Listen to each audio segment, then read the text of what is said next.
Kalau berkaitan dengan informasi tentang subjek individu, maka yang dimunculkan dalam pikiran kita adalah positive thinking. Iya. Tapi kalau disuguhkan itu adalah ilmu pengetahuan, kalau yang dihadirkan adalah informasi, kalau yang dihadirkan adalah data-data, maka kita boleh meragukan itu.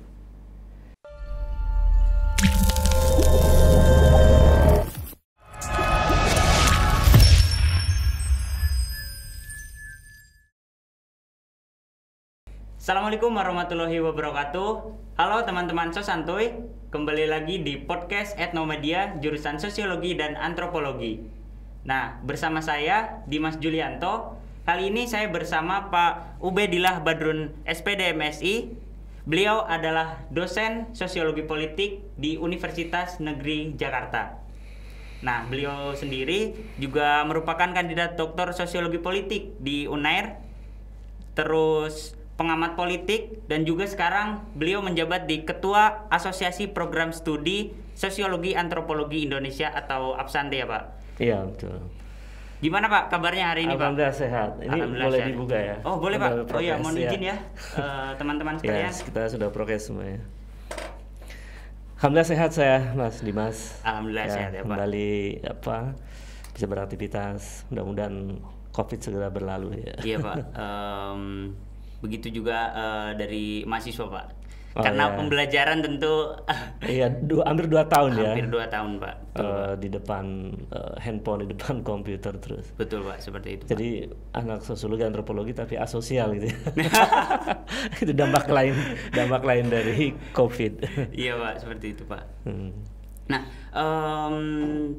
Bapak kan ini salah satu pengamat politik Pak di Indonesia sendiri itu Pak. Nah, berbicara terkait dengan politik Pak, terutama di kalangan mahasiswa sendiri Pak. Oh iya. Bagaimana Bapak melihat bisa katakan kebebasan akademik yang ada di kampus terutama itu Pak? Ya. Dimas, saya kira politik itu mesti dipahami secara komprehensif ya, bahwa politik tidak hanya bicara soal mereka yang ada di istana, bahwa politik tidak hanya bicara mereka yang ada di parlemen, tetapi juga politik bicara soal apa yang sesungguhnya sedang terjadi di dapur-dapur rakyat, apa yang sesungguhnya terjadi dalam soal sembako, misalnya BBM, dan itu sesungguhnya adalah bagian dari politik. Karena dalam politik, kalau kita merujuk perspektifnya David Easton misalnya, politik sebagai sebuah sistem, dia tidak hanya urusan bagaimana rakyat ikut partisipasi di dalam pemilu, tapi juga ujung dari politik adalah memproduksi public policy. Nah, kebijakan publik itu menyangkut hajat hidup orang banyak. Maka sesungguhnya politik itu menyentuh di hampir seluruh elemen warga negara, termasuk generasi Z. Nah, yang sekarang ya kasihan generasi corona yang kuliah nggak pernah kuliah, berteman hanya di media sosial ya, dengan teman-teman seangkatannya dan sebagainya. Nah, ruang ini sesungguhnya juga menjadi instrumen fasilitas anak-anak generasi Z untuk juga menyuarakan sesuatu yang menyangkut hajat hidup mereka.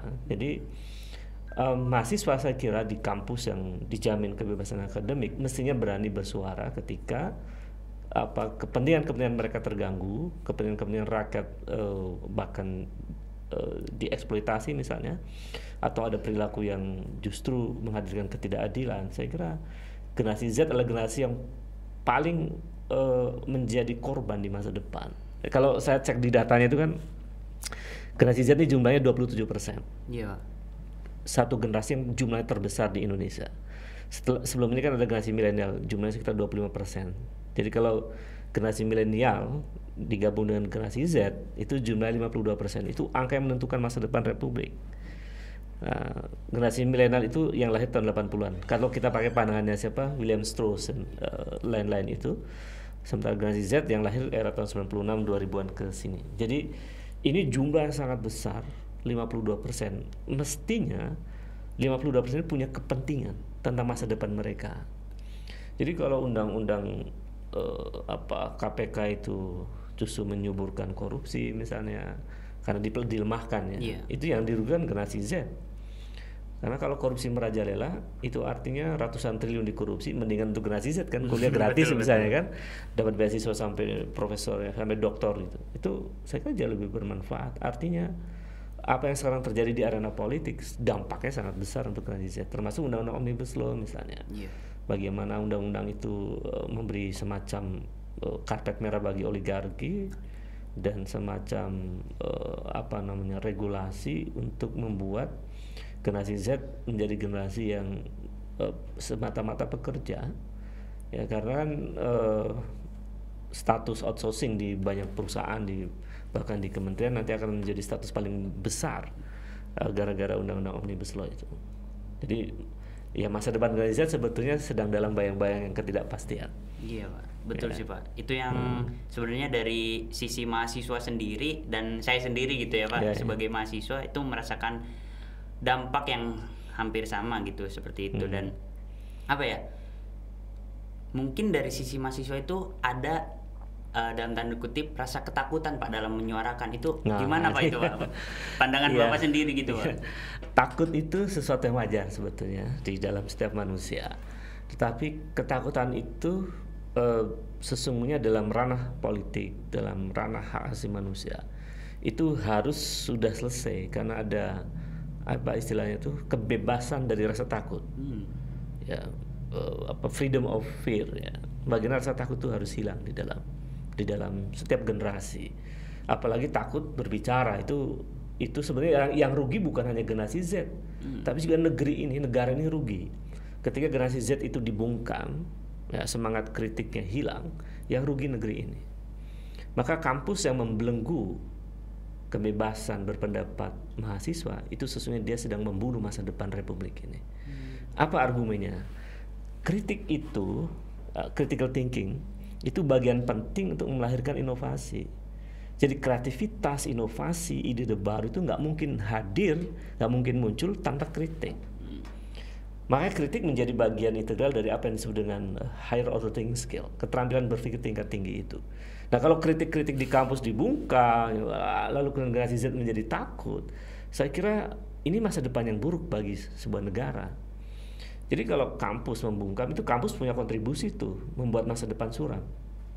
Karena nggak mungkin ada inovasi. Sama lah seperti kita melihat ada Coffee Identics. Kan, ini karya alumni Sosan Unes ya. Ini luar biasa, ini kreatif. Ide kreatif ini muncul karena dia berpikir kritis. Oh ya, ternyata perlu ada model kopi Arabica yang spesifik yang diproduksi oleh generasi Z misalnya. Maka dia menemukan konsep tentang Identics cafe misalnya. Itu kan konsep ini muncul karena ada perenungan. Iya, Pak.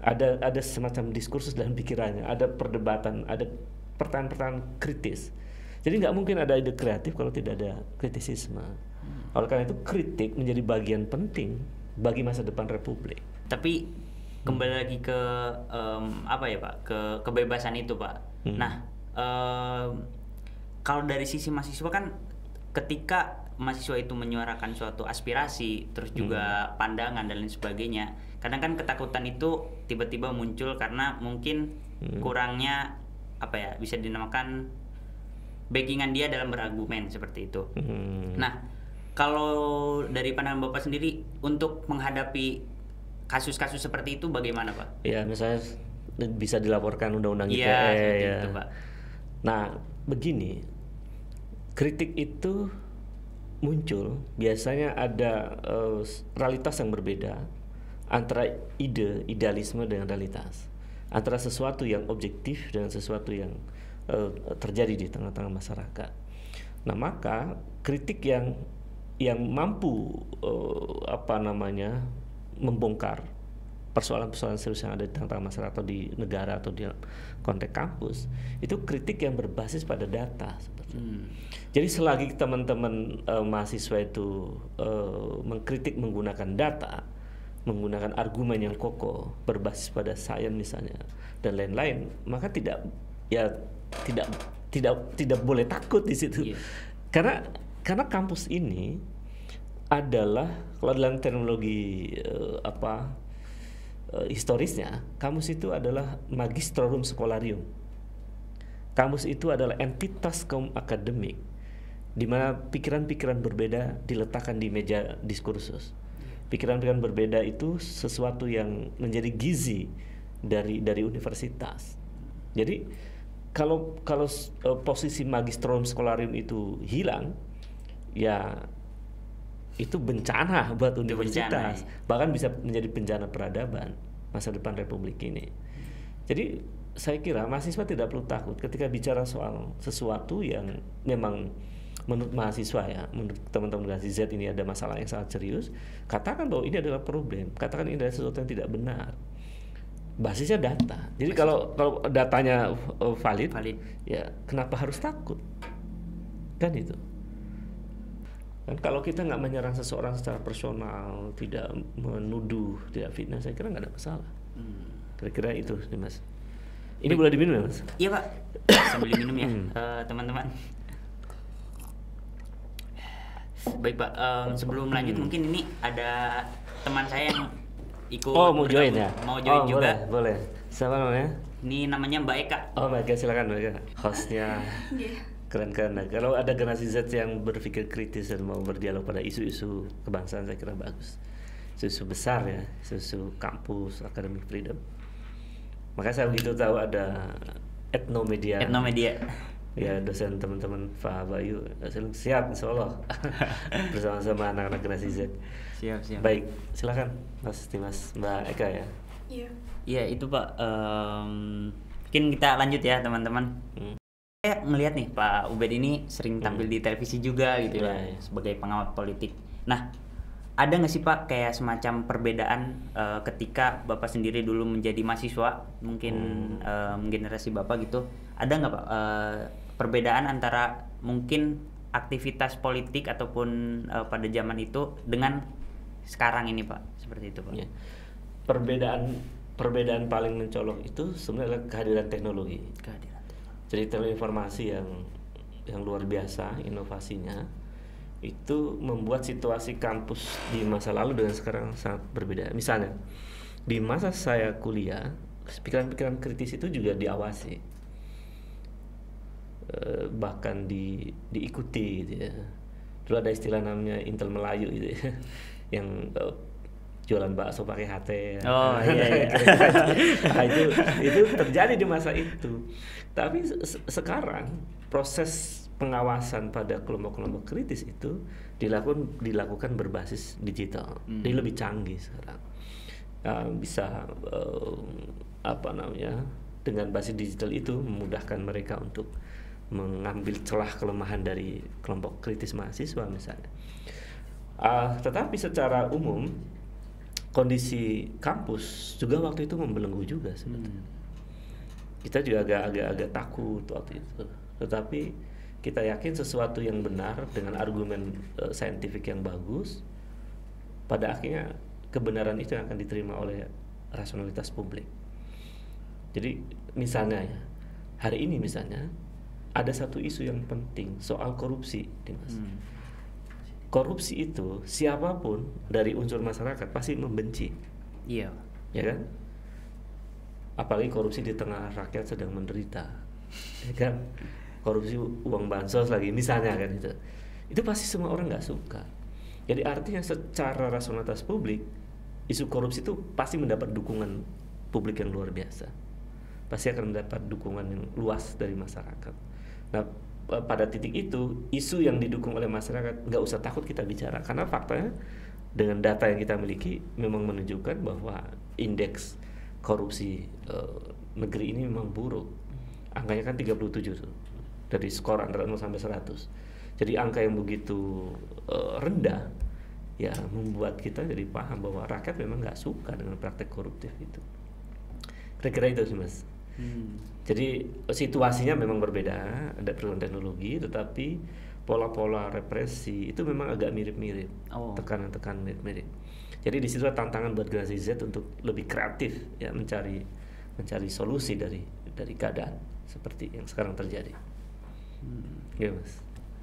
Mungkin Eka ada yang mau silakan diskusi. Saya izin bertanya terkait bahwasanya pada masa sekarang ini kan kritik-kritik itu bisa disampaikan melalui teknologi seperti itu. Iya, betul. Lalu bagaimana kita menanggapi ketika para mahasiswa itu mengkritik melalui teknologi, tapi ada beberapa hal yang itu dianggap wah ini hanya sekedar kritik biasa nih Pak, karena kan sosial media terlalu mainstream untuk saat ini Pak. Iya betul. Jadi lewat TikTok ya, lewat Instagram, lewat YouTube dan lain-lain. Menurut saya kritik kan sekarang gini.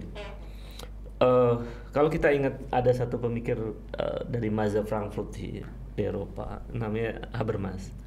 Habermas yang punya pikiran tentang public sphere, ruang publik. Nah, ruang publik itu kan sesungguhnya adalah ruang di mana setiap subjek warga negara punya ruang merdeka untuk mendiskusikan soal isu-isu publik, soal problem-problem yang mendera masyarakat. Nah, dulu ruang publik itu ya di ruang yang sifatnya konvensional, di kafe-kafe, di tempat-tempat diskusi, seminar, di ruang sudut-sudut kampus dan lain-lain. Tapi sekarang itu ruang publik sudah mengalami pergeseran. Dia tidak hanya sekedar public sphere, tapi juga digital public sphere. Nah, ruang publik digital atau digital public sphere itu sebetulnya instrumen yang bisa efektif untuk membuat isu-isu, kritik-kritik itu masuk ke media digital. Jadi kalau kemudian ada pertanyaan tadi, kayak bahwa ya mahasiswa kritik lewat TikTok, lewat macam-macam itu sepertinya sekedar kritik yang kemudian bahkan sekedar rutinitas gitu ya, sekedar kewajiban lah mahasiswa memang kritik gitu. Saya kira ini harus digeser menjadi sebuah kritik yang sangat konseptual. Jadi mahasiswa menurut saya mesti memulainya dari narasi-narasi yang pendek, dari narasi-narasi yang substantif. Mungkin durasinya agak lebih panjang sedikit, tapi argumennya kokoh. Nah, kekokohan argumen itu akan diterima oleh publik, karena kan publik itu punya rasionalitas. Ketika pikiran-pikiran kritis itu muncul, lalu diterima oleh publik, oh ini sangat argumentatif kok, ini benar kok, saya pasti dukung di mahasiswa. Jadi saya kira titiknya di situ. Dia akan menjadi biasa ketika tidak punya ruh kokoh dalam berargumen. Tapi ketika argumennya kokoh dan bahkan menyentuh keinginan publik, saya yakin ini bukan sekedar kritik biasa. Dia akan bergeser menjadi terbangunnya kesadaran kritis publik.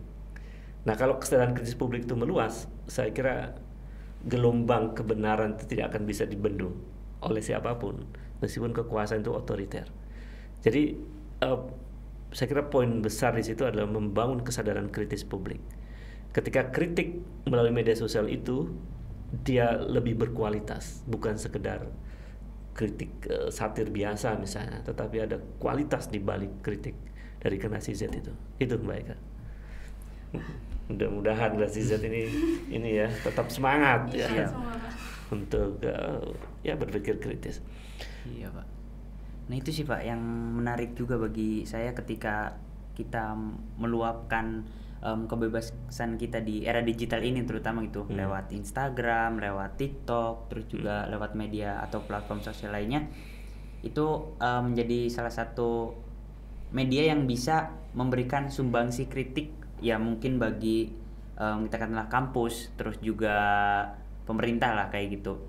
Nah kalau soal demo Pak gitu. Oh iya. Nah ketika demo kan banyak dinamikanya gitu Pak. Ketika mahasiswa berdemo, entah itu mungkin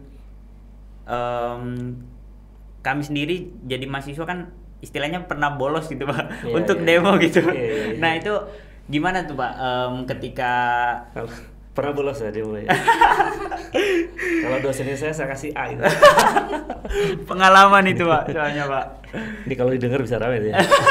Pak Win ngasih gara-gara demo. Kalau soal demo itu sendiri Pak, ketika kita melakukan demonstrasi gitu Pak, ada nggak sih semacam tata aturan sendiri ketika kita berdemo gitu Pak dari mahasiswa itu Pak?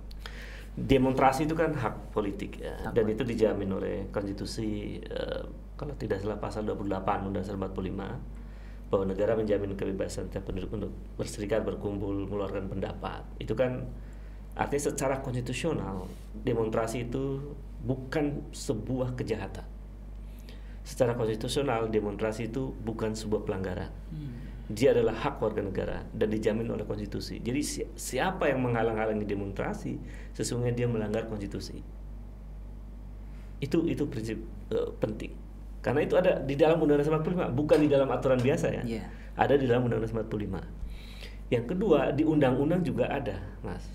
Kalau tidak salah nanti tolong dicek di Undang-Undang Nomor 9 tahun 98 tentang kebebasan mengeluarkan pendapat di muka umum. Jadi demonstrasi itu diatur oleh konstitusi Undang-Undang 45 dan diatur oleh undang-undang. Maka jangan pernah berpikir bahwa demonstrasi itu sesuatu yang negatif. Demonstrasi adalah sesuatu yang positif karena dijamin oleh konstitusi dan undang-undang. Nah, yang tidak dibolehkan dalam demonstrasi adalah melakukan tindakan kekerasan. Kan itu. Ya, bahkan merusak fasilitas misalnya. Tetapi ketika kemudian situasi yang terpaksa membuat situasi itu kacau, itu soal manajemen aksi. Itu soal bagaimana pihak aparat mengerti tentang bagaimana cara mereka menghadapi demonstrasi.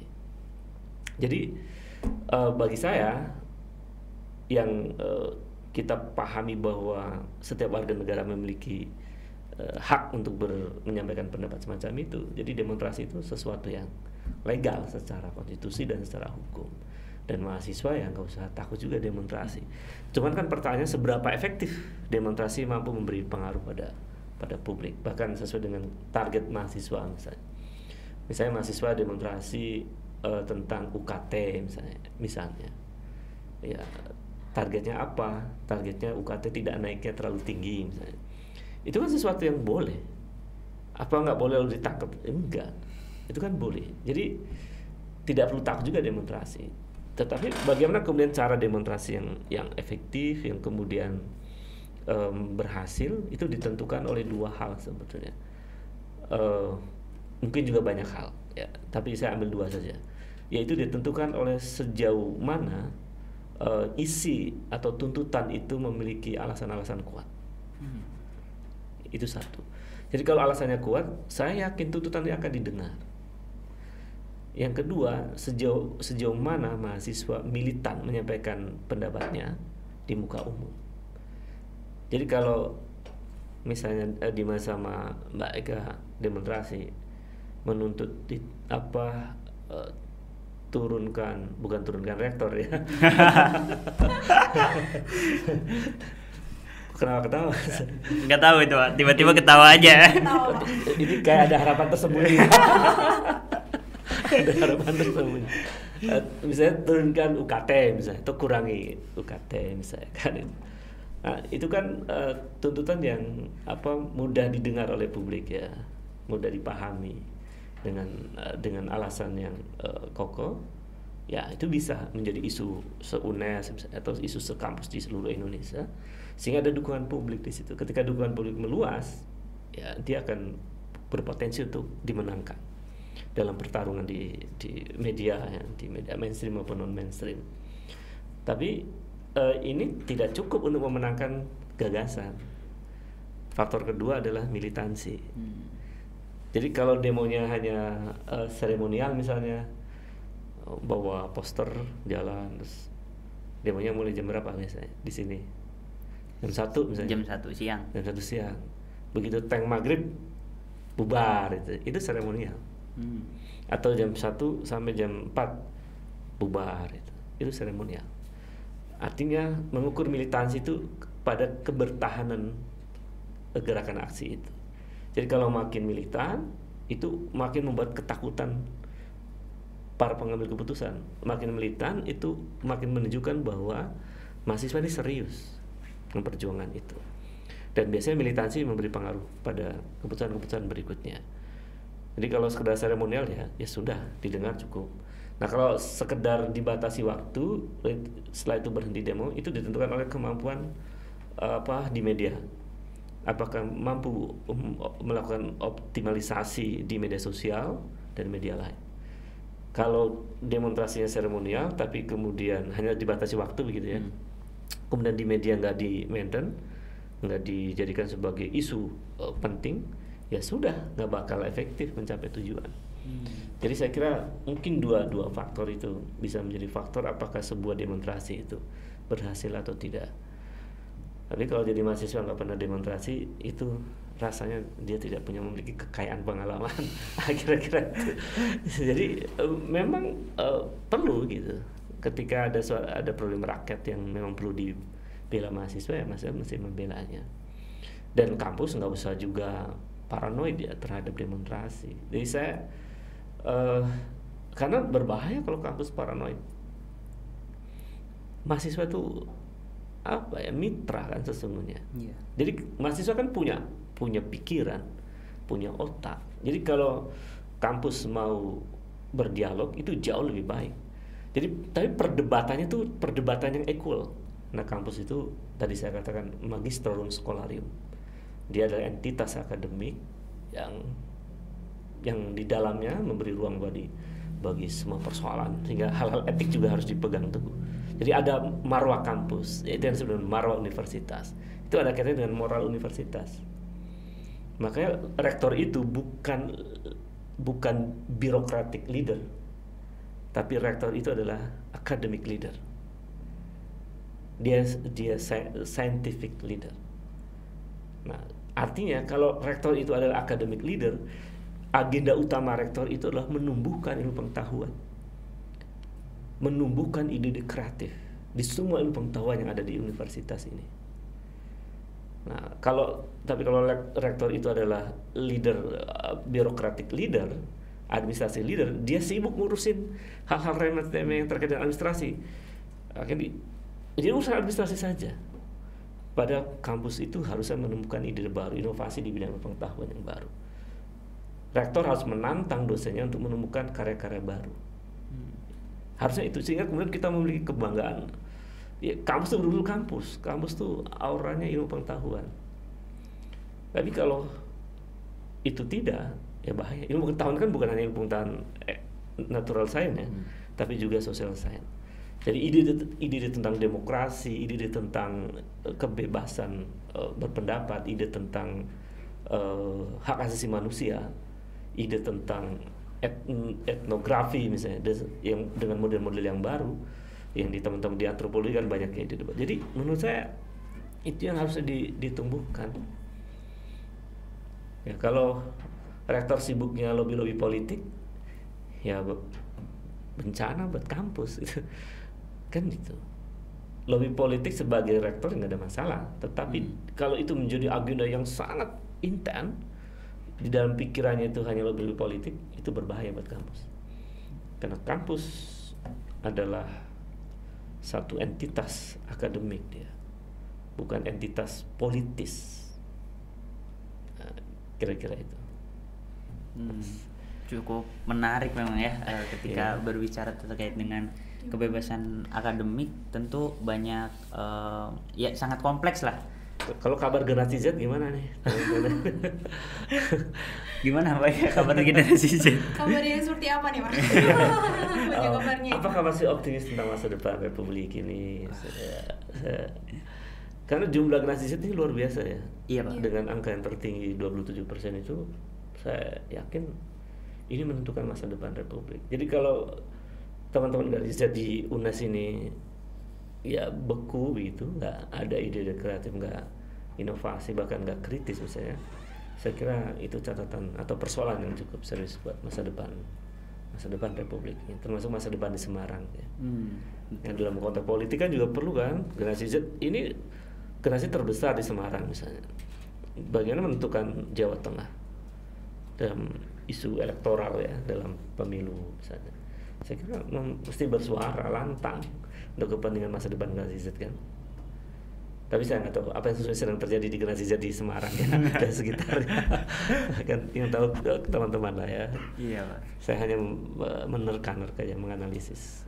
Karena memang harus apa ya? Menurut saya ya peduli dengan persoalan besar di Republik ini. Hal yang paling krusial hari ini dirasakan di Republik adalah soal korupsi. Jadi bulan depan itu ada bulan hari anti korupsi sedunia ya. Saya kira itu bisa menjadi momentum untuk teman-teman generasi Z untuk bersuara lantang tentang praktek koruptif yang terjadi dimanapun ya, apakah di level elit maupun di lokal. Saya kira itu nih Mas. Kalau ada lagi silakan ya. Itu Pak, satu hal yang menarik Pak dari penyampaian Bapak tadi, ketika generasi Z itu berkecimpung dalam dunia kampus gitu, tentu harus ada suatu inovasi, gagasan, narasi ataupun nalar kritis yang kemudian dikonstruksi oleh mahasiswanya itu sendiri. Nah, dari hal itu gimana sih Pak cara kita membangun nalar kritis itu sendiri? Karena mungkin seperti yang sudah kita diskusikan tadi, ada ketakutan, ada tekanan dan lain sebagainya gitu Pak. Ya, gimana caranya membangun nalar kritis mahasiswa? Saya kira ini tugas penting dari akademisi di universitas. Apakah dia dosen, apakah dia kakak senior di program studinya. Jadi ada kewajiban moral untuk membangun nalar kritis itu. Dari mana kita mulai? Membangun kesadaran penting bahwa mahasiswa mesti meragukan segala sesuatu. Jadi dimulai dari meragukan. Biasanya itu. Jadi ketika termasuk juga di masa Mas di masa Mbak Eka ini juga perlu meragukan pikiran saya, kira-kira itu. Karena dengan meragukan itu akan muncul pertanyaan. Dan pertanyaan akan melahirkan kedalaman dalam analisis. Jadi sikap kritis itu, kalau dalam banyak studi tentang pikiran-pikiran kritis itu, memang mesti dimulai dari keraguan pada sesuatu. Nah, keraguan itu akan melahirkan pertanyaan, dan pertanyaan itu akan melahirkan pertanyaan-pertanyaan kritis. Jadi selagi budaya meragukan itu tidak ditumbuhkan, maka tidak akan muncul sikap kritis itu. Kemudian yang kedua, membiasakan untuk melakukan analisis komparatif sebetulnya. Jadi antara idealitas yang ada di ruang-ruang kelas ya, yang disebut dengan dasolen itu ya. Nah, itu mesti kita lihat realitas di luarnya.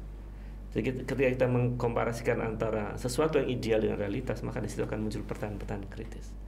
Jadi meragukan dan melakukan komparasi itu juga adalah cara bagaimana kemudian menumbuhkan sikap kritis di dalam diri kita. Termasuk bagaimana dosen juga mendorong bagaimana mahasiswa-mahasiswanya berani untuk meragukan sesuatu dan mempertanyakan sesuatu. Berani memiliki argumen yang berbeda, membandingkan satu ilmu dengan ilmu yang lain, satu kesimpulan yang satu dengan kesimpulan yang lain. Nah, di situ saya yakin dengan cara itu saja sikap kritis itu pasti muncul. Misalnya di kelas diajarkan tentang apa sih isi substantif dari antropologi manusia Jawa misalnya. Ya kan, yang misalnya yang jujur, yang apalah. Tapi kalau kita melihat realitasnya, apakah betul? Misalnya, itu kan satu kontradiksi ya, membandingkan situasi. Maka pasti akan muncul pertanyaan, mengapa itu terjadi? Ketika muncul pertanyaan mengapa, itu sudah diantara tanda-tanda sikap kritis. Ya, saya kira itu nih Mas. Yang lebih penting dari itu juga kampus punya tanggung jawab untuk membuat situasi itu betul-betul merdeka belajar, ya kan? Betul Pak. Merdeka belajar jangan hanya sebagai jargon kan, tapi juga memang harus empirik. Apalagi jargonnya dipasang di depan gerbang kemerdekaan, ya kan? Kampus merdeka, ya. Begitu masuk, ya dia harus betul-betul merdeka. Jadi kemerdekaan berpikir jadi kunci ya. Ya memberi ruang kritik pada mahasiswa dan lain-lain. Saya kira itu. Nah, satu lagi Pak, tadi menarik bagi saya ketika Pak Ubed itu berbicara ada hal yang perlu diragukan ketika kita melihat sesuatu. Nah, tapi di sisi lain kita juga dituntut untuk berpikir positif Pak. Nah, itu bagaimana Pak? Kalau kasusnya seperti itu Pak? Ya. Jadi ada meragukan sesuatu, ada apa istilahnya tuh? Positive thinking ya terhadap sesuatu. Itu harus dibedakan. Jadi di kepala kita tuh ada areanya di situ. Kapan area kita meragukan sesuatu, kapan area kita berpikir positif tentang sesuatu. Kan itu. Kalau berkaitan dengan informasi tentang subjek individu, maka yang dimunculkan dalam pikiran kita adalah positive thinking. Tapi kalau disuguhkan itu adalah ilmu pengetahuan, kalau yang dihadirkan adalah informasi, kalau yang dihadirkan adalah data-data, maka kita boleh meragukan itu. Karena data statistik itu juga belum sepenuhnya benar. Misalnya, pernah baca buku yang menggugat statistik itu banyak ya mungkin biasanya banyak area politis sih yang merubah-rubah angka statistik demi kepentingan kekuasaan misalnya. Itu terjadi. Jadi ada hal yang sifatnya kita tidak perlu meragukan, ada yang sifatnya kita meragukan. Tapi dalam ranah ilmu pengetahuan dan membangun budaya kritis, maka meragukan itu adalah kunci penting. Jadi misalnya ada dosen menjelaskan tentang social mapping ya di Semarang. Ya itu kita boleh ragukan. Itu bukan wilayah positive thinking itu. Itu wilayah ilmu pengetahuan yang boleh diperdebatkan. Jadi saya kira di situ areanya untuk membedakan kapan kita menghadirkan positive thinking, kapan kita menghadirkan keraguan di dalam pikiran kita. Kalau informasi seseorang ya kita positive thinking, oh iya dia orang baik. Gitu. Itu kan tidak menimbulkan, kalau dalam teknologi agama disebut suudzon itu kan. Iya. Ya kan? Suudzon itu berkaitan dengan subjek, bukan berkaitan dengan ide-ide ilmu pengetahuan.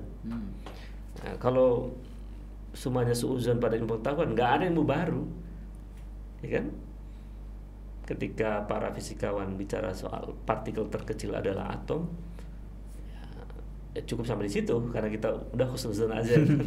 Padahal ketika dibedah ternyata atom itu di dalam ada proton, ada elektron dan seterusnya. Jadi ternyata ilmu baru itu bisa ditemukan karena kita meragukan sesuatu. Saya kira itu. Berarti bisa dibilang kalau ilmu nyawa dari ilmu pengetahuan itu ya keraguan itu sendiri. Iya betul. Jadi secara filosofis ruh dari ilmu pengetahuan itu adalah keraguan. Artinya yang menghidupkan ilmu pengetahuan dan melahirkan ilmu baru itu ketika keraguan muncul di para akademisi, generasi baru, para penuntut ilmu. Saya kira itu poinnya yang juga penting. Ya karena nggak mungkin ilmu baru akan muncul kalau nggak ada keraguan. Betul. Saya kira itu. Mudah-mudahan memberikan manfaat untuk teman-teman Gen Z di kampus Merdeka Belajar ya kan. Apa tagline-nya Unes? Konservasi. Bereputasi internasional. Oh, ya. Luar biasa. Mudah-mudahan menjadi kampus yang bereputasi internasional. Amin. Ya. Tanpa menghilangkan Merdeka Belajar. Betul Pak. Merdeka beneran ya. Merdeka beneran. Dengan setengah merdeka ya kan. Oke, silakan Mas.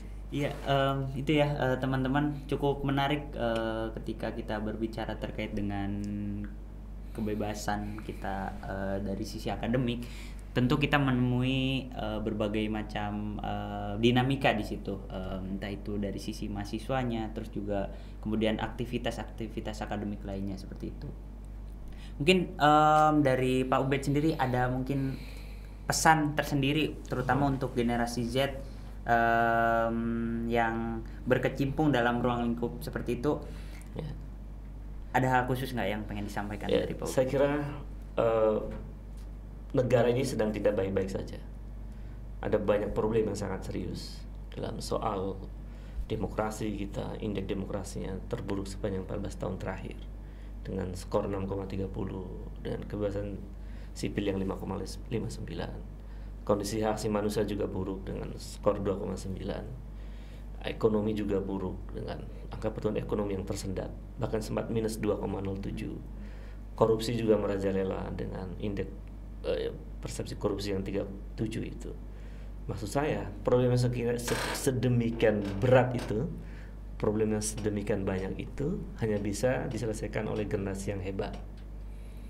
Generasi Z yang dia tidak hanya memikirkan dirinya sendiri, tapi juga memikirkan problem di luar dirinya. Tapi bagaimana generasi Z itu agar hadir sebuah generasi yang luar biasa? Ya kuncinya mesti membangun habitus intelektual yang kuat. Jadi reading culture, discussion culture, research culture itu menjadi 3 budaya minimal yang harusnya melekat pada generasi Z, sehingga generasi Z bisa membantah asumsi-asumsi negatif. Oh, Gen Z ini kan ya hidupnya no gadget no life. Kira-kira itu rebahan ya kan. Tapi ketika kemudian muncul generasi Z yang justru tampil dengan gaya yang berbeda. Dia gaul, dia sangat canggih dalam memahami perkembangan teknologi, tapi juga mampu berpikir kritis dengan baik, lalu memiliki pikiran-pikiran bernas tentang masa depan. Itu membuat saya sebagai dosen optimis tentang masa depan Republik ini. Tapi kalau generasi Z-nya cuek dengan problem bangsa, ya sudah, kita akan menjadi bangsa kuli sepanjang sejarah. Saya kira itu. Nah itu ya teman-teman, Pak Ubed selaku dosen aja optimis kepada kita sebagai generasi Z, masa kita sendiri nggak optimis seperti itu? Kurang lebih seperti itu ya Pak Ubed ya? Iya betul. Kalau optimis bersama-sama kan iya kan? betul. Oke. Itu ya teman-teman perbincangan kita dengan Pak Ubed. Sekarang juga selaku pengamat politik ya. Kadang saya juga sering lihat Pak Ubed di TV One. Oh ya, dan mungkin teman-teman itu tadi perbincangan terkait dengan diskusi yang cukup menarik ya Mbak Eka ya tadi. Menarik sekali, dan tentunya penting untuk generasi muda seperti kita. Betul. Untuk memahami hal-hal yang seperti ini, karena ini penting sekali sebenarnya. Oke, siap-siap. Ketika berbicara tentang kampus tentu ada problem tersendiri, banyak sekali, kompleks sekali, dan itu yang ditunggu adalah peran kita sebagai generasi Z, terutama dalam proses kita melihat situasi akademik yang ada di kampus seperti itu. Terima kasih Pak Ubed atas waktunya. Itu dia.